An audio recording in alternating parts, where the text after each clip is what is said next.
مرده یا زنه؟ چشاش برق میزنه. یعنی چرا گذاشته بودن اون تو؟ حتمی چون یقش بازه گفتن عیبه. نه بابا، از این لختی ترم هست. عتیقه است. چه عتیقی؟ این ساختمون عمری نداره. بگه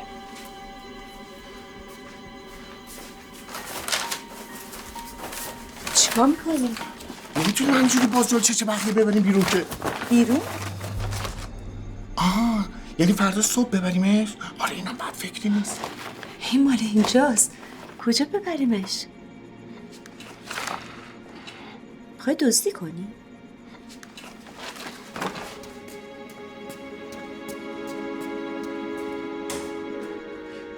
ساختمون رها شده زیر زمین، یه سری اسباب اساسی بی‌حساب، یه تابلو تو دل دیوار. چه دزدی؟ اصلا کسی نمیدونست یه همچین چیزی وجود داره. در واقع یه چیزی که وجود نداشته رو ما به وجود آوردیم، پس مال ماست. بی خودی هم شلوغش نکن. احتمالاً اینم یه آشغالیه مثل آشغالای دیگه. فقط ممکنه سمساری یه دوزاری به آتیش پول بده. همین. اگه مالی کسی نیست و اوکی که ببریش، پس چرا داری قایمش میکنی؟ چرا چراغو خاموش میکنی؟ حالا که داری میبری میگی تو از اون مجسمه ها رو ببر، اون ماشین تحریر یا رادیو قدیمی رو ببر، اصلا هر چی اینجا خوشگله رو ببر. اینا بی‌حسابن دیگه. مگه من دزدم؟ داری میشی. این دزده نیست.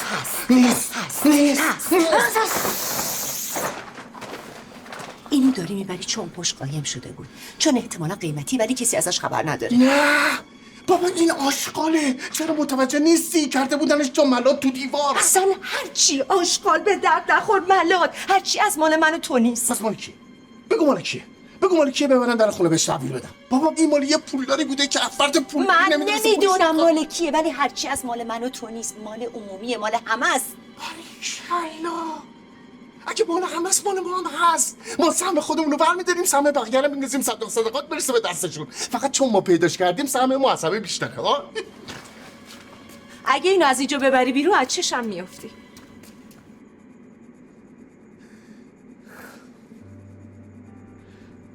ما دوست نیستیم. اگه میخواستیم دزدی بکنیم لازم نبود این همه سال نداری بکشیم. ما همیشه فقط 50% مشکلات زندگیمون با پول حل میشه، 30% دیگش هم با پول حل میشه، 20% دیگش هم با پول حل میشه. اصلا من و تو هیچ وقت هیچ مشکل دیگه جز پول نداشتیم، ولی برداشتن چیزی که مال من و تو نیست اسمش دزدیه.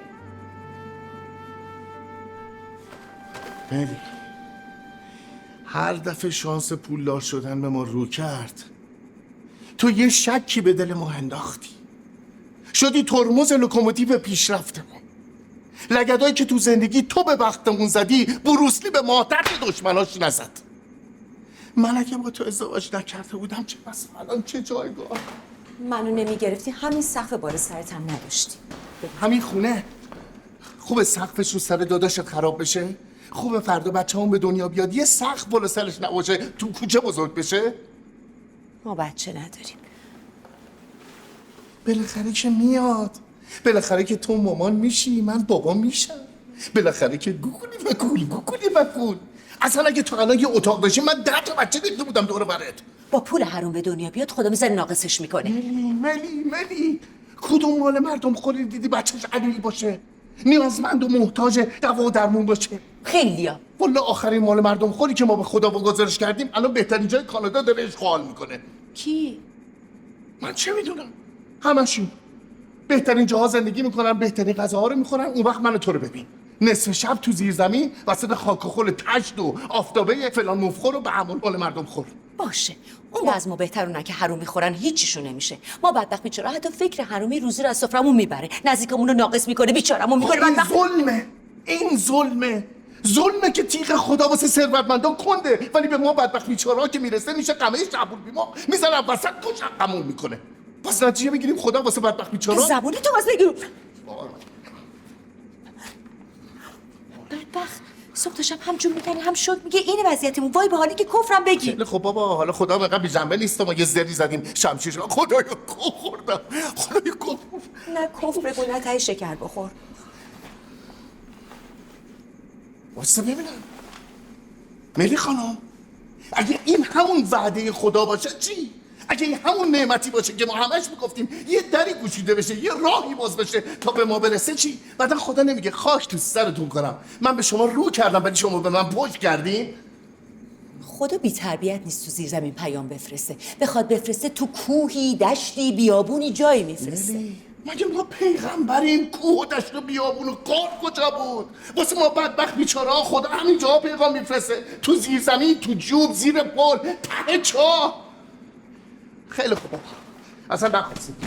بیا ببر تحویل بده، ببر تحویل بده، کاپ اخلاقو بگیر. ببینم با کاپ اخلاقت بقالی بهت یه دونه نون میده. مطمئنم پشیمون میشی ولی مثل همیشه تو اصلا به فکر آینده بچه آیندهمون نیستی. من دلم نمیخواد بچه‌م مثل من با حسرت بزرگ بشه. دلم میخواد خوشبخت بشه. کی گفته پول خوشبختی میاره؟ هر کی گفته نمیاره یا پول نداشته میخواسته از شدت سوزشش کم کنه یا پول داشته میخواسته کسی ازش دستی نگیره. پس این پول داره که به پوچی میرسن چی؟ یا که تو گنج قارون بابای پولدار خودکشی کرد، آقای هامون خودشو تو دریا غرق کرد، کی نجاتش داد؟ فردین، علی بیغم، علی آبدینی، یعنی ما. من ترجیح میدم وقتی به پوچی رسیدم تو خونه قارون در حال خوردن دنده کباب باشم تا خونه پدر مرحومت در حال خوردن دیزی، حتی با فردین و ظهوری.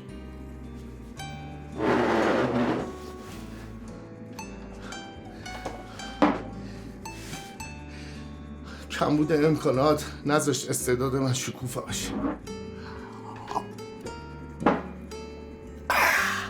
دلم نمیخواد آینده بچه‌مون، آینده داداشت بسوزه و بعد در بره.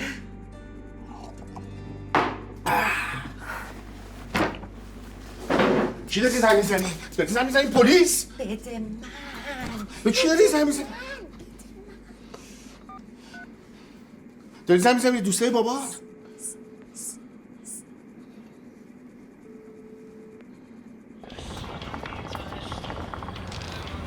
چقدر لفتش میدن دیگه.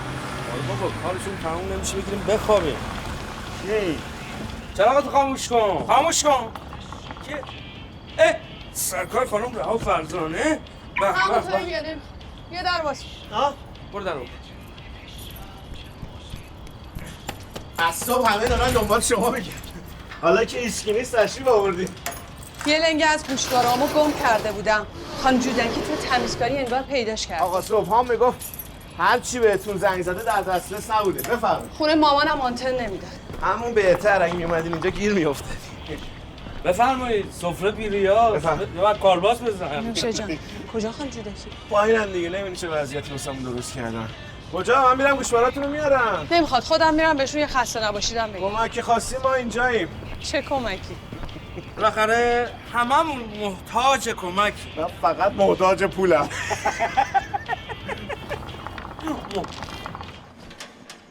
ملی خانم، آقا پرویز، ملی خانم.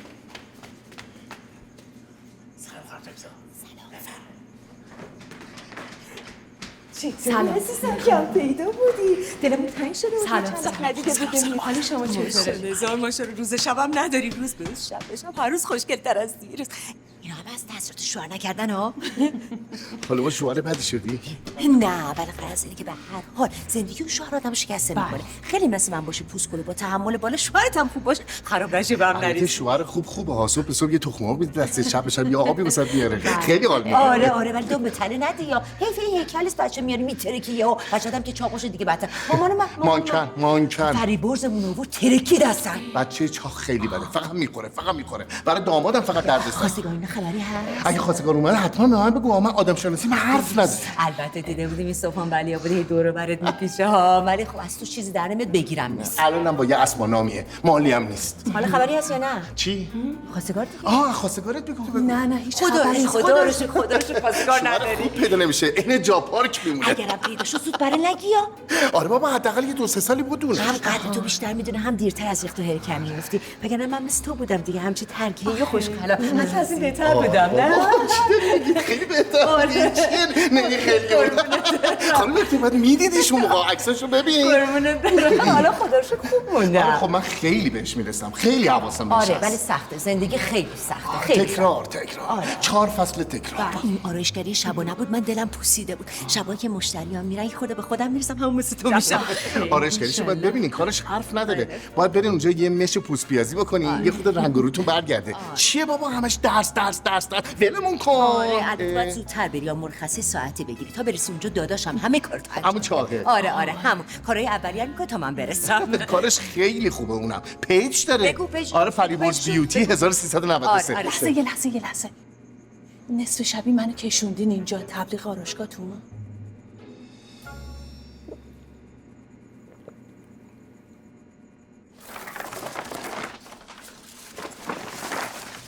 ما اینو پیدا کردیم.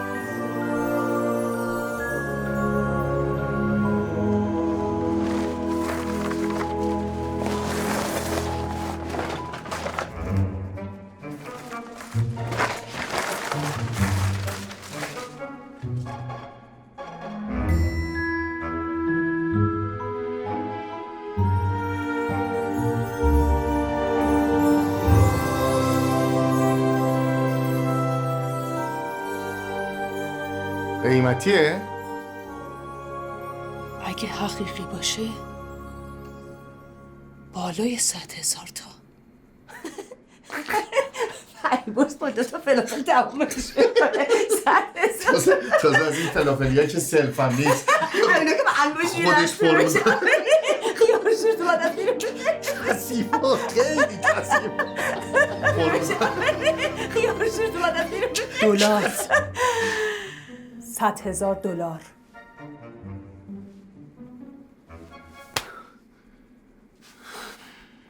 ملی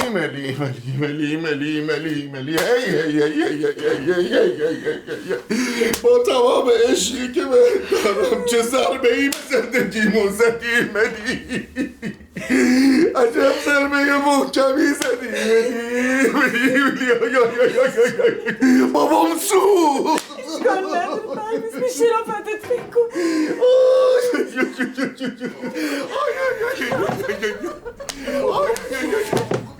بابام سوخت. ببخشید.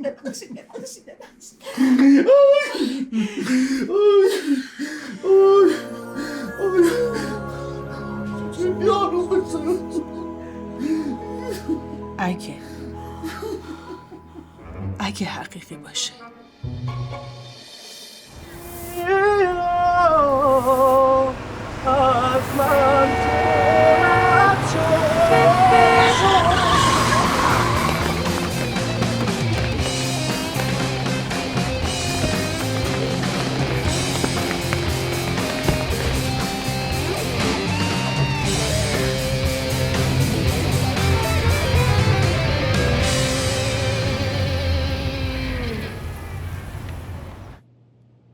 داوینچی.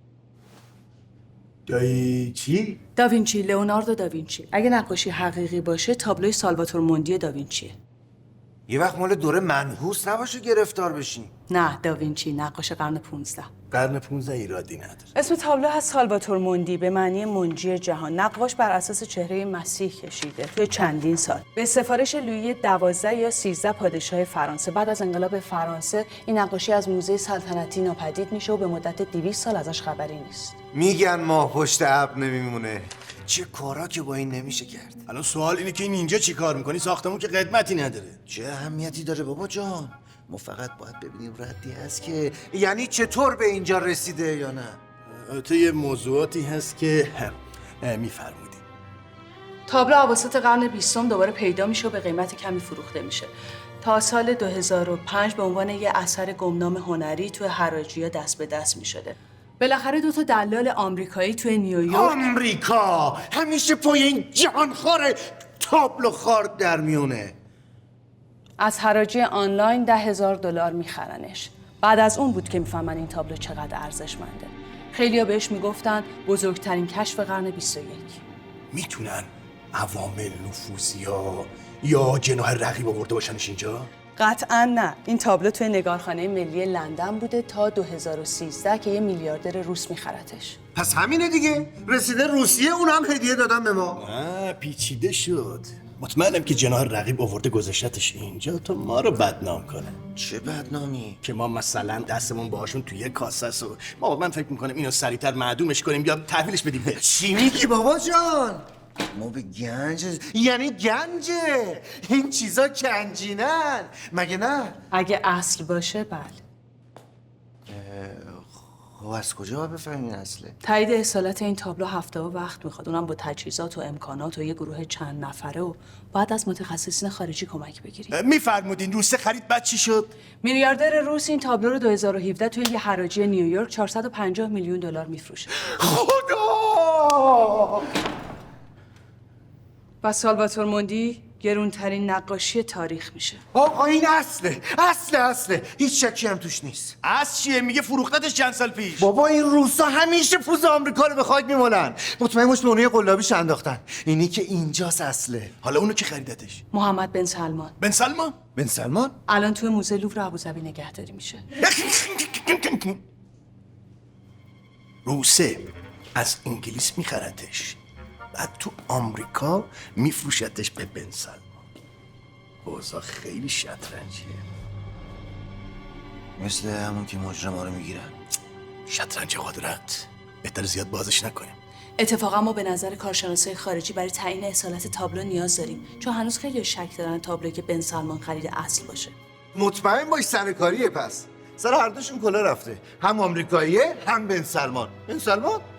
بن سلمان. اصلا یه فرضیه میگه که اینو شاگردای داوینچی کشیدن. بن سلمان برای اینکه ارزش قیمتش نیفته کارشناسا رو خریده که بگن کار خود داوینچی بوده. مثل همون عادت بدی که داورا رو میخرن تو فوتبال. چقدر بدم میاد از اینا. رابطه این روابط حسنه شده دیگه. سکونم این همه سغرا کبرا چی دیگه این تابلوها رو شاگرداش کشیدن؟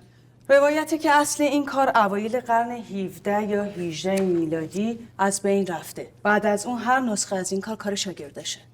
حالا اگه این نقاشی چی بود اسمش؟ موندی، سالواتور موندی. همون سال که مونده اصل باشه و اون که دست بن سلمان جعلی باشه چی؟ خب اگه این باشه که میشه مشت محکمی بر دهان استکبار. استکبار که آمریکاست. باشه هرچی. اگه این تابلو اصل باشه روی همه دنیا کم میشه. پوززنی میشه شدید. از کشورهای دوست و همسایه بگیر تا دشمنان قسم خورده. قبل از اینکه اصالت تابلو علمی تایید بشه نباید هیچ اظهار نظر قطعی کرد. بله این مسئله بین‌المللیه و نباید در موردش احساسی رفتار کرد. خبر پیدا شدن یه نسخه جدید از سالی میتونه مثل بمب تو دنیا بترکه. بازم همون مشکل همیشگی با پسر شما. اگه شما میفهمید مسئولیت انتشار خیلی سنگینه. نمیشه همینطور شرطی هرتی و بر اساس منفعت طلبی و مطامع دیگه آتش‌بازی تبلیغاتی رو انداخت. مسئولیت این تابلو و خبر پیدا شدن و نگهداریش با این موزه است. و چه هزینه سنگینی داره این کار. البته حق با شماست. نباید خبرش زود بپیچه. ما تک تک ما در مسئولیت و ارزش معنوی این تابلو سهیمیم. فعلا هیچ کس از این تابلو حرفی نزنه تا هماهنگی انجام بشه. امنیت این موزه از امروز با قبلش خیلی فرق که با وجود این دوتا سرخوش و پرویز شدنی نیست. پرویز که دنبال خونه خرابشه، این دوتا هم به فکر خورد و خوراک و خوابشون. اجازه بدید من نگران امنیت موزه باشم. شما به اندازه کافی سرتون شلوغ هست. الان هم تمام فعالیتتون رو با موزه‌های دیگه متوقف کنید. میخوام تمام وقتتون در اختیار اینجا باشه. من و شما این مسیر همکاری رو چندین بار رفتیم، به بنبست رسیدیم. همیشه. این دفعه هم اگه به خاطر حضور دیشبم نبود و هزار شک و شبهه‌ای که شما بعدش به وجود می آوردین، امروز صبح مزاحم نمی‌شدم. با اجازه. تنها کمکی که به شما میتونم بکنم اینه که به دوستان آشنا بگم برای ترمیم زیرپله ریخته زیرزمین بهتره با مصالح درست و همخوان با معماری اینجا ترمیم بشه. نه مثل بعضی از تعمیرات قبلی شما شبیه کبابیای بین جاده‌ای. با اجازه. میبینی از همیناشو که بدم میاد، همش بیچشمرویی، نیش و کنایه، اعتراض. اونو ولش، اینو بچسب. قشنگ دستشو ببین چه کرده.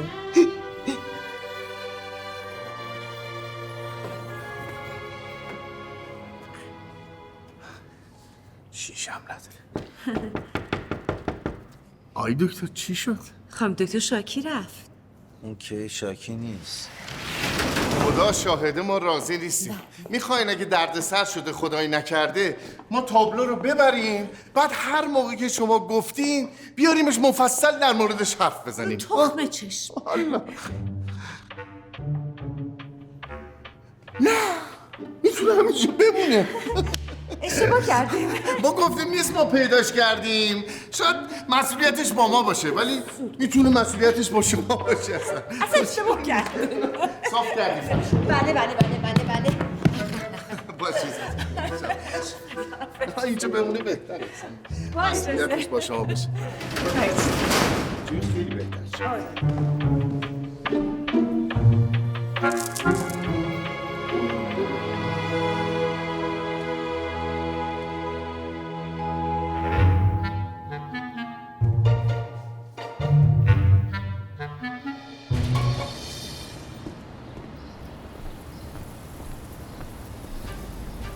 آره یکم فوریه.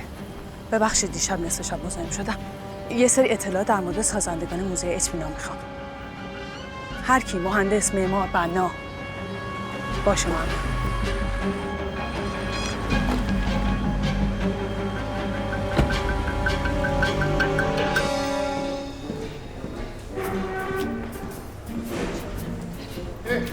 آقای ولی‌آبادی. آقا سلام. گفته بودیم برسیم خدمتتون. بله. تابلو ارزش چندانی نداره، اما معنیش این نیست زحمات شما دیده نشه. خانم جودکی، آقای فرمر، دفتری 15 میلیون تومان. پاداش برای اینکه بدونید هیچ حرکت مثبتی در مدیریت بنده بی‌ارزش نمیمونه و 1 هفته مرخصی با حقوق. برید تا بعداً ببینمتون. خدا شما در بکنه. قربون شکلتون. دیدی گفتم چرا بچه خوبه.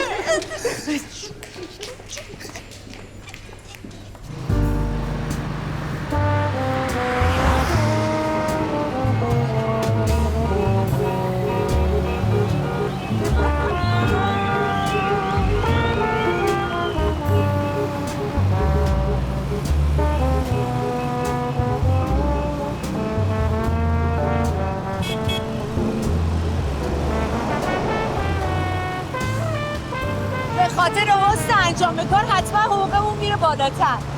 برای بازنشستگیمونم بهتره. حقوق کارمند هر چقدر بره بالا باز کمه. تو مملکتی که هر سال همه چی 4 برابر میشه، حقوق بازنشستگی که یعنی کشک. ولی حتما ارزش کار ما رو فراموش نمی‌کنن. اونم تو دور زمانه که دزدی عادی شده. شاید هم ارتقامون دادن. اون وقت حقوقمون بیشتر بره بالا. هر چقدر هم حقوقمون بره بالا اندازه پول اون تابلو که نمیشه که. اونجوری 7 جد و آبادمون میخوردن. اصلا از کجا معلوم میتونستیم بفروشیمش؟ به دلار میفروختمش. زندگی دلاری واسه درست میکردم. نه مثل الان که حقوق جفتمون با هم دیگه اندازه یه کارتون خواب تو کانادا نمیشه. ما کار درست رو انجام دادیم. هیچ کس از کار درست ضرر نمیکنه. آره، فقط بدیه درست کاری اینه که آخرش بیپولیه. فقره. مگه خودت نمیگفتی حسن بیپولی اینه که هیچ کس به خاطر پولت نمیاد سمتت؟ آره بعدیش هم اینه که اصلا کسی نمیاد سمتت. یعنی اصلا کسی آدم حسابت نمیکنه که بیاد سمتت.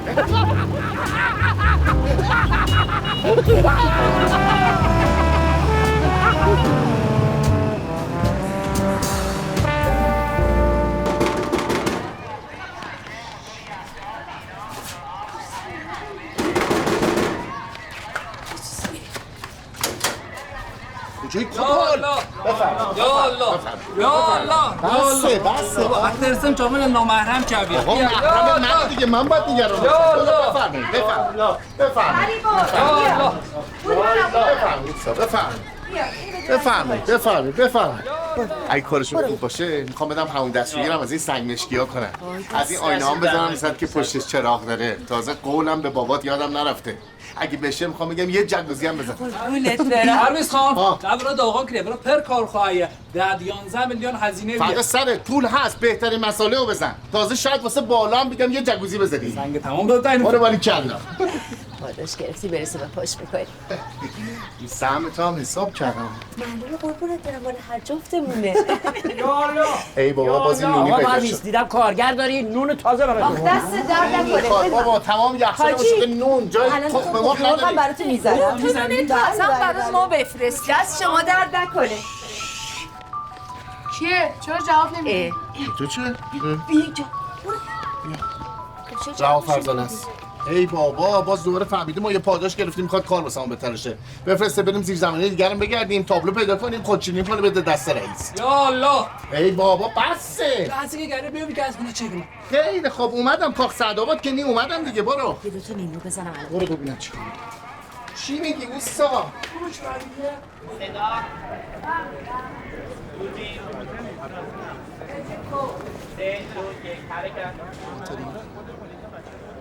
بله ما همینک اینجا هستیم مقابل موزه اطمینان. همینطور که مدیر و مسئول این مجموعه آقای ولی‌آبادی فرمودن قرار هست حدود 1 ساعت دیگه کنفرانس خبری پیدا شدن تابلوی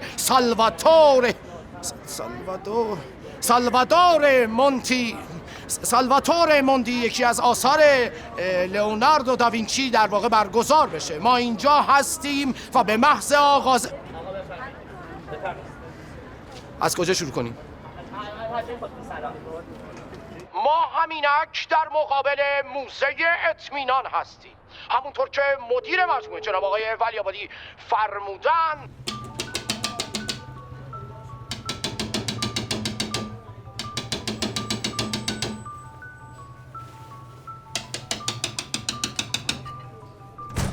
آقا پرویز تلویزیون روشن کنید داره گزارش پخش میکنه موزتون دانشون میده. حالا زود از جمع تمام میشه.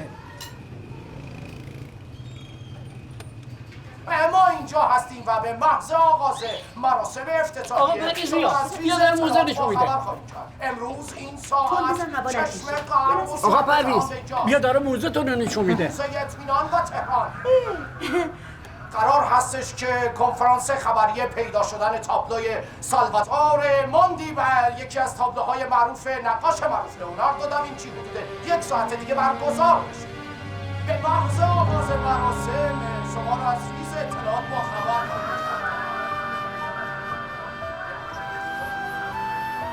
دورم زدم ملی. امروز چشم غرب و شرق جهان به اینجاست. موزه اطمینان تهران شب از تو دور است. خوب بود دیگه. خودتون اگر سلام میدونید دوباره بگید چیزی رو بفرمایید، اگر نه هر شما بفرمایید. یه بار دیگه هم میخواید 1-2 تا جمله بگید داشت. آقا خوبه. باز بفرمایید. چی شد یهو خانم فرزانه؟ این درسته آخه؟ از صبح چند بار تماس گرفتم جواب ندادی. خواستم لااقل شما باشی. ما فکر نمی‌کردیم اینقدر بی‌معرفت باشن اینا. فکر کنم حالا متوجه میشین برای چی نمیخوام با اون شخص و اون موزه کار کنم. جالبه که قرار بود مسکوت بمونه. نمیدونم چرا تصمیم ولی‌آبادی پسر عوض شد. این همه زحمت و صداقت اون وقت حتی خبرمون هم نکنه. به محض اینکه صبح خبردار شدم باتون تماس گرفتم. دست کم شما حقتونه اونجا باشین و ازتون قدردانی کنم. میرسونیم خودمونو.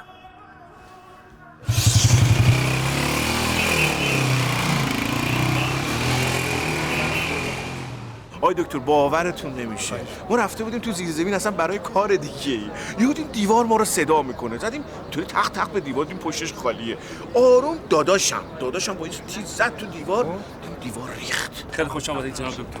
خوش خیلی خوش آمدید بفرمایید خواهش می‌کنم. رضایی هست آقای دست خیلی خوش آمدید جناب مهندس. بفرمایید قربان تمامی مهمان‌ها تشریف آوردن. مهمان دیگه الان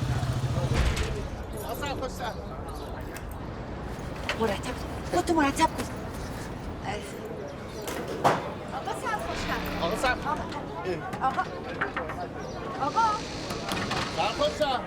سرخوشتر. کاغذ رو باز کردیم. واو، سالهای سال داریم توی موزه کار میکنیم. سرخوش سرخوش سرخوش سرخوش بیا. شماها اینجا چی کار میکنید؟ ببخشید. چه خبره؟ یه عالمه مهمون و خبرنگار اومدن برای سالی. سالی کیه؟ این تابلوه دیگه. تابلویی که ما پیدا کردیم. وقتی تکخوری میکنی پیدا میکنی به ما نمیگی و واسه خودشیرینی صاف میری میذاری کف دست رؤسا، همین میشه دیگه. خیلی خوبه. باز که ما بیایم تو. بابا نمیشه، امروز مراسم پراوته، نفر اضافه نواس بیاد تو. ما کارمند اینجایی. دستوره المأمورا معذور. ببخشید. پراوت چی؟ یعنی آدم زیاده، احتمالا واسه ما جا نیست. آقا درمون چه تابلویی. ببین داداشم بیشتر از من میفهمه. اینجا موزه اطمینان یکی از اماکن زیبا و فرهنگی شهر تهران جای تشکر داره از برگزار کنندگان، چون همه چیز طبق تایم، زمان اعلام شده و برنامه اعلام شده در حال برگزاری است. با ما همراه باشیم، میریم به دیدار تابلوی سالوادور توره، یکی از زیباترین تابلوها و آثار لئوناردو داوینچی.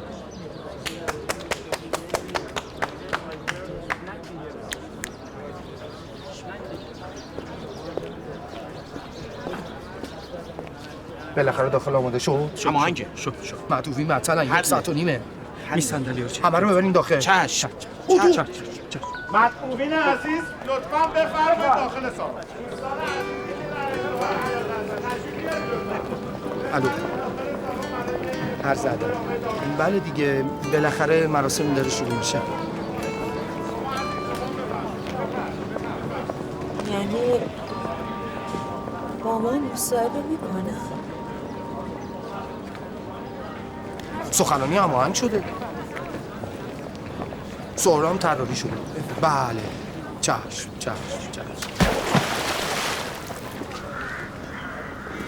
چی بود؟ بچه‌های بی‌تربیت از سنگ می‌زنن. من هماهنگ کنم حله. خیلی راحت.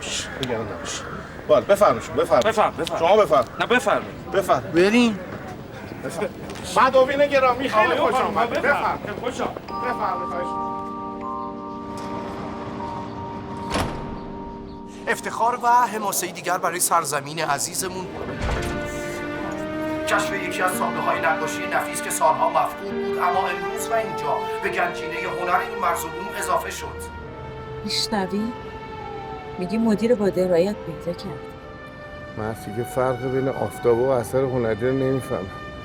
بعد داره واسه ما بلبل زبونی میکنه. طرفداران و هواداران فرهنگ و هنر هیجان زده هستند.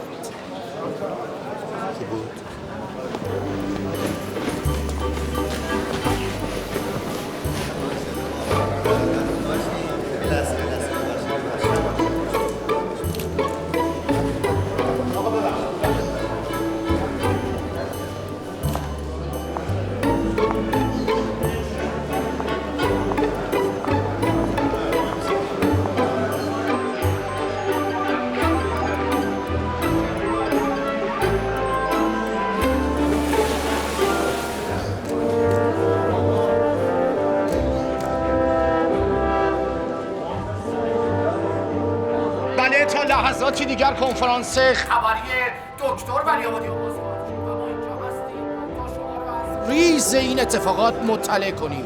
اینجا موزه اطمینان.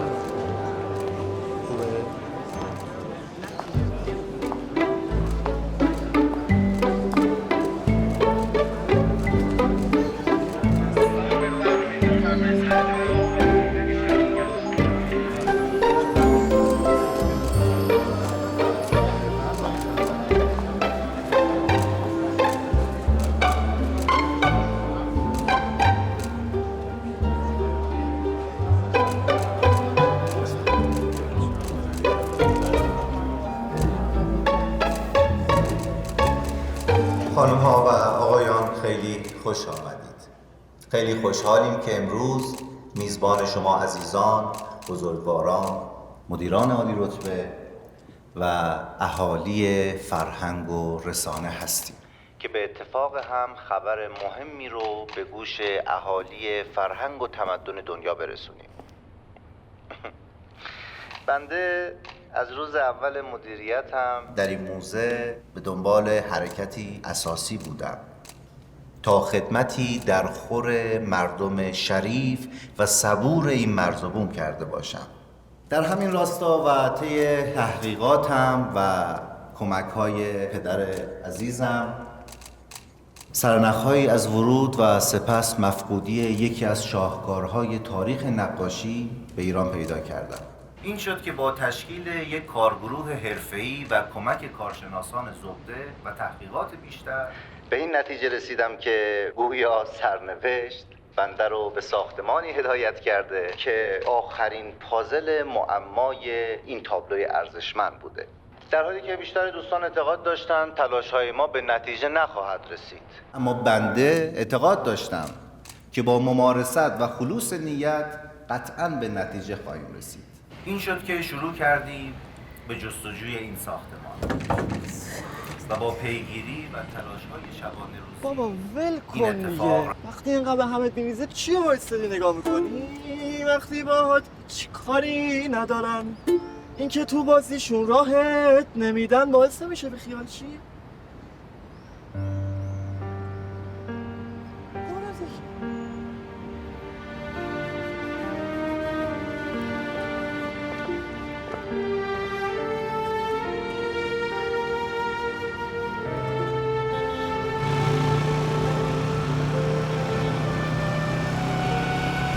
پرویز جونم نریم خونه. کجا بریم عزیزم با این حالا؟ یه جایی که آسمونش بلند باشه. دلم داره میاد.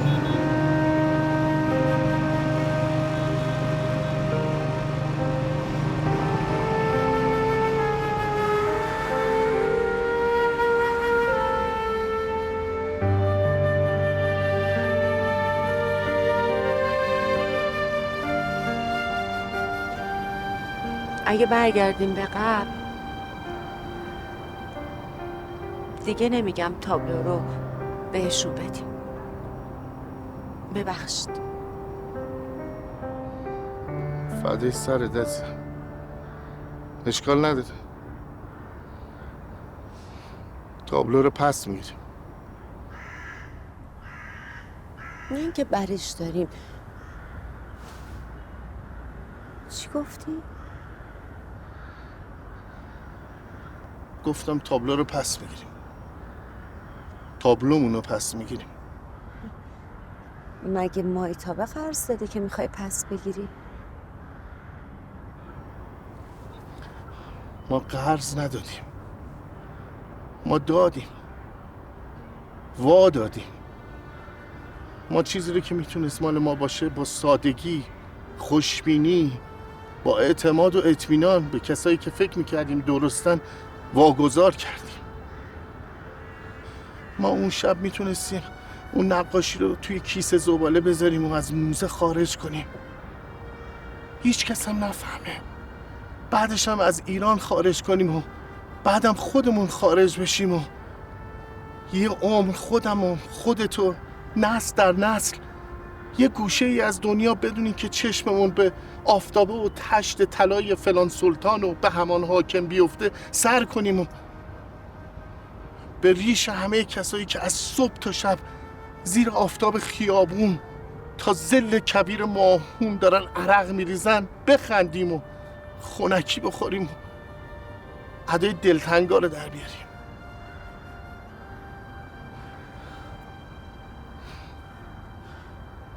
ولی ما نکردیم. بله، اون تابلو مال ما نبود، مال مردم بود، مال اون بچه دانشجوها بودش که بیان تو موزه ببینن و حالشو ببرن کیف کنن. و آره، آدم بابت کار درستی که میکنه نباید انتظار جایزه داشته باشه. قرار نیست به آدم جایزه بدن، ولی قرارم نیستش که ندیده بگیرنت، پشت میله ها بمونی، اصلا دعوت نشی، حذف بشی، که تو شادی همگانی که برپا شده تو هم 2 تا سوتو دست بزنی یا لااقل یه گوشه تلویزیون نشونت بده که بابا ما هم هستیم. اصلا ما بودیم که شما هستین، جشن دارین، پشت میز نشستین رو دارین پوزشو میدین.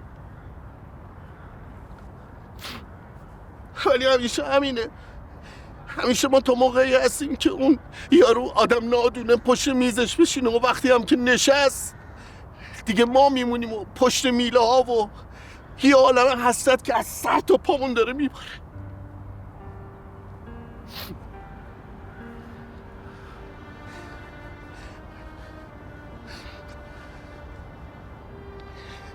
نه چون اون نشست و برد که ما چرا نیست، که ما اصلا چرا نیست، نابوده، فراموشه.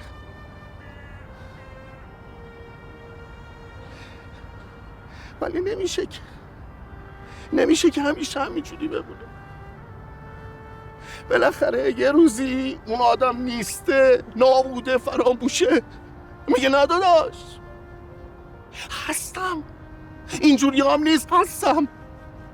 فراموشم کردی؟ یادت میارم که من هستم که تو هستی. اگه یه روزی تقی به توقی بخوره اونی که نیست تویی، نه من. چون من همیشه بودم و هستم و خواهم بود. حالا تو یه چند سبایی نیستم کردی، اشکال نداره، هست و نیست تو با آتیش میکشم و بهت ثابت میکنم که کی هست و کی نیست.